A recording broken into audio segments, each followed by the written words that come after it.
Hey, what's up, everybody? BDO44 coming at you with another video. All right, so a couple more names I was able to pay attention to um, in regards to the NBA draft. I'm just running through a bunch of names today, just like I did a few days ago.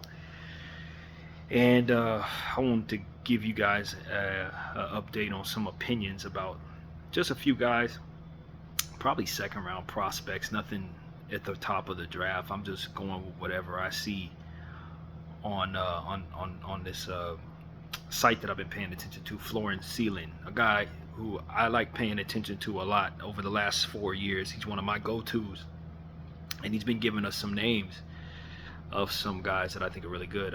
First guy was I don't think I'm saying this name correctly, Joanne Beringer. Uh, Somewhere in the back of the first round, maybe early second round, somewhere around there. Center. Can't really stretch the floor, but a nice athlete, long arms, very big guy. I like what I saw from him for the most part. I do have to do more homework on him because I have so many other guys in my head, so it's kind of blending in with some of the others. But for the most part, I thought he was really an impressive prospect in that range. If he could stretch the floor and get his three-point shot going, I think he could help you on both sides of the floor. Really big body. That's what I took from him. So Joanne Beringer is somebody to pay attention to. Hopefully they can teach him how to stretch the floor a bit more consistently, and then from there it's all curtains. Um, Another player that I've just saw some highlights on was Hansen Young, out of China, 7'2 wingspan, 7'2 height. Very unique player. Back to the basket center on the offensive end.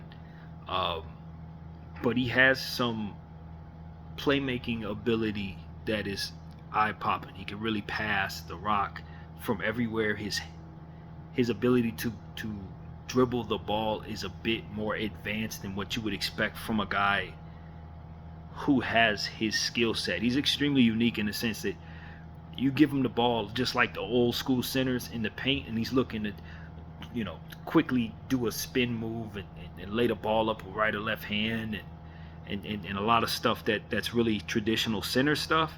But then he also has uh, some passing ability like some of these new age centers. What's his name from the Houston Rockets? I can't think of his name, but he's a go-to guy when you consider passing centers. Sabonis, he has a lot of stuff like that on the offensive end that makes you say, okay, that's where his strength really is. He's a connective piece. He makes a lot of good passes, but at times, early on at 19 years old, he tends to get one-track minded when it's time for him to score in the paint. So he's going to have to be taught how to survey the floor a bit more and not be tunnel visioned. But in that same breath, when he does decide to pass, he makes excellent passes and really does have that as a gift. So it's a very weird kind of thing here where if he can remember to pass, he's elite at it. Very strange. I don't think I've said that many times about many prospects, but that's exactly what it is with him. And on the defensive end, he can't move around. I don't know that he's going to be an NBA player in the long run because he's so rigid, I guess is the word, or slow hips, very, very bad range of movement on the defensive end. So he doesn't look like an NBA player on the defensive end. And I think that could be a bit of a problem, especially with that being he's not a great free throw shooter, probably like 65%. He doesn't shoot the three ball very well, although it looks like he can improve there based on what I saw. So it's kind of like he don't do enough on the offensive end to live up to what it is you expect will be his defensive limitations. He ain't gonna be able to overcome those. Is essentially what I saw there. So I'm not overly sure he's an NBA prospect. The guy on Floor and Ceiling seems to think he's, based on what he saw from a playmaking perspective and the uniqueness of his game, that he should be a lottery pick. I most definitely do not see lottery pick, but I do see that unique style of playmaking that, if honed in properly, could make him a rather unique center prospect. So I would not use a first round pick on him. I don't think he falls out of the draft, but I see him in the 40-50 range, to be honest with you, and I think that's really good value for a prospect that you're going to have to work on. But if you can hone in all his strengths, teach him some things, he can be a nice pro in the league someday. So that's what I see right there. I don't know if he's going to make it in the NBA, but what I do see is some high strengths some rather talented strengths in some very unique ways. So I was intrigued by Hanson Young. I enjoyed watching the footage on him. Another person that I saw footage on just now was Hugo Gonzalez, Spanish uh, small forward. The guy on Floor and Ceiling didn't seem to have a very optimistic view on him. Most of what was said was from a pessimistic standpoint. He just didn't really see it with him. Um, what I saw from Hugo Gonzalez, if I can take two things away from that player, is he plays hard and he does have a good athletic makeup about himself. He's very wiry. He's very fast. I'm actually higher on him than the Floor and Ceiling guy is, based on what I saw. He may be average in a lot of areas, but his motor is strong and he's fast. I don't know if twitchy is the right word, but he's fast and he can jump, he catch lobs, he's going to get off the ground, dunk the ball. And so I see the floor of a nice backup small forward shooting guard kind of guy. Can't really shoot that well, doesn't really finish that well. Like I said, he's not really great at anything, but the athleticism and the motor is something you could work with. So that's a good place to start. When your guy can actually move around and he's eager, then it has to be about teaching him how to really hone in his skills and ball handling skills. So he's a project, a severe project, and he has been around for a while in the Spanish league. So he's been playing against grown men, which is also a plus in my mind. Same thing with Hanson Young. They've been playing against grown men in their pro league. So I think Hugo Gonzalez is probably going to be a guy that ultimately shakes out as a overseas guy that really does a lot of things elsewhere. I don't know if he'll make it in the NBA, but early on he's going to get opportunities, and with his athleticism, I think he's a very curious piece to find in the second round or the undrafted market. So I think he'll get an opportunity, and if teams are patient with him, they may be able to pull the most out of him. Who else did I pay attention to? I wish I remembered more about Joanne Berenger. He was the first person I paid attention to. I think I was halfway falling asleep on it, so I definitely need to do more homework on Joanne Berenger. So just consider me kind of not really knowing. It's almost like I didn't do homework on him anyway. I will do more. But the guy that stood out, the guy that made me want to turn on this camera, the person that ultimately I think is yet another one of those guys where it's like, yo, here go one you got to invest in. Adou Thiero out of Arkansas. Adou Thiero, in my humble opinion, may be the second most gifted, pure athlete in this draft behind VJ Edgecombe.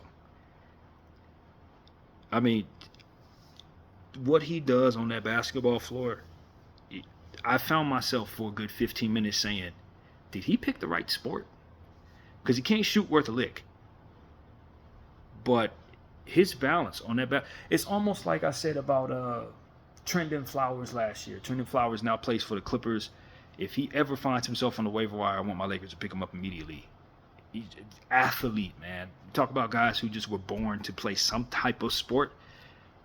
Adou Thiero was born to play some type of sport. His balance on the basketball floor, coupled with his overall superior elite level strength and his speed, defensively, he is awesome. Offensively, he doesn't, like I said, he can't shoot a lick. He shoots as bad as I do. That's the problem. He's going to be a floor spacer nightmare until they lock him in the room with Lethal Shooter for like 4 years and just strictly work on his form and getting him into being a really good shooter. But if he ever develops a shot, that's an all-star. That's an all-star because of what he can do on the defensive end, what he can do dunking the ball. There's only two players who, and I didn't understand this stat like I should have, but he's in an elite category of two players that dunk the ball as much as he did. Him and Zion Williamson are the only two players that did a certain thing in college according to what it is that I saw on Floor and Ceiling. So he's in an elite space where he dunks everything all the time. And if he's not dunking, he's doing some type of pirouette move in midair that is just like, yo, this is a complete athlete. His strength is his superpower. When we talk about Zion Williamson, we talk about Shaquille O'Neal, we talk about LeBron James, we talk about who else comes to mind, are just ridiculously strong in different ways. Julius Randle, he's one of them. And Shaq is obviously in a different world, but I'm talking about people who strictly make their money off of just being more powerful than all the humans. Abdul Thero is one of those people. He's more powerful than all the humans. You are not trying to deal with this dude at all. He's one of those, man. Zion, Julius, you do not want to have to deal with him, man. He is that type of strong, and he has balance and speed to go with the strength, just like Julius. So the agility allows for him to guard people my size. He can put him on some of these other guards, and they've put him on guards in college. People who follow college ball, if you watch Arkansas, you already know this. I'm just figuring this out. He's been put on guards. You could put him on bigger dudes. I wouldn't put him on centers because he's only like 6'7", 6'8", 220. But every bit of that 220 is elite muscle, man. Absolute elite muscle. This is going to be one of the premier pure athletes in the NBA immediately. When I think about guys like Amen Thompson, like he's in that category of athlete. He's not as twitchy as Amen Thompson, but in a different way. This dude is all powerful, man. All powerful. And so for me, my point of view on Abdul Thero is you draft him and then you hatch him like Giannis. It's going to take a long time because he's not a great basketball player, not by any stretch of the imagination. But if you can get the most out of him in terms of locking him somewhere, putting him in the G League, teaching him basketball, putting him in there with all the best players, like I said, lethal shooter, get him in there with coaches, and just take your absolute time trying to develop this dude. It may take about 5 or 6 years, but he's not going anywhere because his athleticism is way out of this world. I think he was a junior coming out of Arkansas, but I would still take my time because he's just a different type of athlete. I could totally see this dude still jumping out the gym at 32 years old because that's the kind of athlete he is. So for me, it's like, yo, pick him up. Don't even put him on the team. He didn't get no minutes for the first year, second year, probably even third year. I am hatching him like I did, like Milwaukee did Giannis. Just send him somewhere where all he do is work on drills. All he do is work on, honing in various different aspects of his skill. His strength, his speed, and his athleticism is going to carry him. But if you teach him how to ball, he can be something special. But you got to teach him how to play basketball. That's what it is. I think he would have been amazing on a football field. I think he would have been amazing soccer field. This is a dude you could have taught how to do anything. He could be a shot put dude. He could be a lethal martial artist. This dude could play any sport. Whatever the sport is, I guarantee you, he has the fundamentals to hone it and become his best at it. It's just about teaching him how. His balance is unreal. When he's dunking the ball and he lands, the footwork and all, he's unreal, man. He is another level of athlete, dude. This dude could be a wrestler. I'm telling you, he could be anything he wants as an athlete. And so that's what I think of Abdul Thero. It's not even about him as a basketball player. This is an all-world athlete, man. He could be an Olympian in a entirely different sport and still like wow the hell out of you, man. So that's what I think of Abdul Thero. Pure athlete, needs to be taught how to play basketball. If is taught how to play basketball, he will dominate. And that's really what I see there. They got to work on a lot of things with him. A whole lot of things. But what you don't have to teach him is how to track people back and forth defensively. You ain't got to teach him how to have motor. His length is out of this world on top of all that athleticism. So he's going to be able to block shots like the best of them. He dunks the ball already like the best of them. This is the template of what I think could be an awesome basketball player. But you just got to teach him how to ball. So that's really what it is, man. It's going to be a long haul, too, as far as teaching him how to ball. I don't think he's not a natural basketball player, but he is going to be more powerful than all the people on the floor, just about all the time. And in this league, you want guys like that. You want a guy like that, and you want to turn him into whatever you want to turn him into. That's really what it comes down to. And I seen what they did with Giannis. It just took some time, but they just honed in on all the skills. I think Milwaukee should actually pick this guy up. Find a way to get him on your team and do the exact same thing with him you did with Giannis. Giannis has more stretchy, longer, natural ability. Giannis is obviously going to be easier to teach how to ball, but this is a real monster of a man. You talk about a grown-ass man, as they like to say, that's a grown-ass man. All power. And he's going to push people around for years. I'm telling you, he's gonna push people around for absolute years. So I don't see too many ways he doesn't make it in basketball. And if people are thinking like I'm thinking, you probably use a first round pick on him somewhere in the 20s, 30s. Uh, his skill level leaves him undrafted, if you ask me, but his athleticism gets him out in the first round. That's how serious that athleticism and that strength is. So, yeah, that's what I got to say about that. He popped all the way off the screen. I couldn't believe what I was seeing out there. For 15 minutes, I'm just like this. Oh my God, are you serious? Like, he's one of those. So, yeah, scouts, you're not going to love a lot of what you see on the offensive end. Defensively, you're going to be wild for sure because he has some natural ability on the defensive end. He will make his money on the defensive end naturally. But I see so much that can be done with this player that I just say, you know what? I'm not going to send him out there to be a great defensive player. I'm going to put him in the G League and teach him how to be every damn thing. And that's my vision for Adou Thiero. You wouldn't see him till 2030, but when you do, he's going to be an all-star. That's how I would do it. So yeah, man, that's a player that is extremely exciting. And like I said, the more homework that I do on this draft class, the more I understand that you have to deal with defense now. Players like Julius Randle, in some weird way, are starting to get flushed into a space where they're normal because you got so many of these super powerful guys coming in one draft. You got about 6 of these people that I legitimately say, yo, this could be one of the most powerful players in the league. So it's to where on a night in, night out basis, Zion Williamson and people like that have mismatches. What you're starting to find out is this new wave of class of kids. Now you're starting to find people that throw more of them into your league.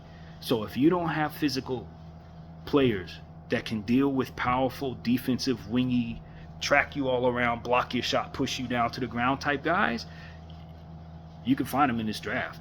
You know what I mean? If you don't have answers for that, you can find them in this draft.